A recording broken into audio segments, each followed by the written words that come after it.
une liste d'exemples de besoins pour vous donner une idée déjà de quels besoins vous pourriez avoir besoin.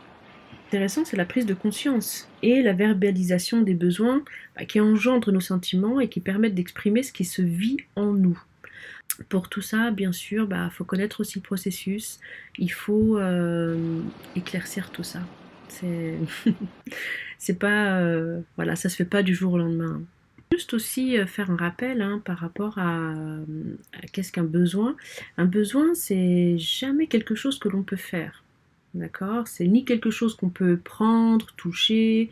Le besoin en CNV, comme on le décrit, c'est une énergie de vie, une énergie qui est au service de la vie. Donc il dépend de personne, d'aucune circonstance particulière.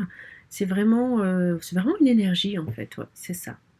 Je vais dire quelqu'un, j'ai besoin, non, plutôt je vais dire, oui j'ai besoin que tu m'obéisses, fais ce que je te dis. C'est moi qui décide, tu fais ce que je te dis. L'autre, forcément ça va pas être une discussion constructive, mais si par exemple je lui dis plutôt, ah je me sens fatiguée ce soir et j'ai vraiment besoin de soutien. Est-ce que tu voudrais bien faire ce que je t'ai demandé et de m'aider à éplucher les pommes de terre, par exemple? Voilà. Ça va être déjà différent et je pense que ça va être entendu différemment parce que l'être humain, il est né avec l'envie de contribuer.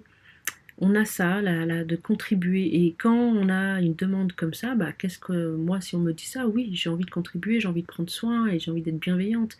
Et oui, avec plaisir, je vais éplucher les pommes de terre. Mais si on me dit, bon, tu fais ce que je te dis, c'est pas toi qui décides, je vais pas avoir très envie de le faire. Je vais vous donner des exemples de besoins qu'on a tous en commun. Par exemple, j'ai besoin de clarté. Quand quelqu'un me parle et que j'ai pas vraiment compris ce qu'il a voulu me dire, je vais dire j'ai besoin de clarté. Est-ce que tu pourrais, est-ce que j'ai bien compris ça, ça, ça? Besoin de compréhension. Ça peut être un besoin aussi de sécurité, de confiance, de protection, de soutien. Un besoin de soutien, un besoin de lien, de connexion, de partage. Besoin de liberté. Ça peut être dans l'autonomie. D'avoir le libre arbitre, les besoins aussi en lien avec l'identité, c'est d'être en accord avec ses valeurs, être dans l'authenticité, dans la confiance en soi, l'estime de soi, de l'autre, et un besoin d'évolution. Ça peut être un besoin d'accomplissement de soi qui peut être à travers la création, l'expression, les rêves, la spiritualité. Voilà quelques exemples de besoins euh, qu'on a tous en commun. Voilà. Il y en a encore plein d'autres, besoin de relationnel par exemple, c'est le besoin d'amour, de contact, d'empathie, partage, je crois que je l'ai dit. Besoin d'appartenance aussi, de faire partie d'un groupe.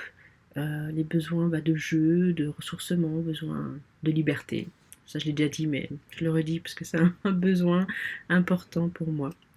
Voilà un peu ce qu'on peut dire des besoins. Je pourrais approfondir un peu plus. Vous avez des questions, c'est avec plaisir que j'y répondrai. Et puis dites-moi ce que vous pensez de cette vidéo, de cet audio.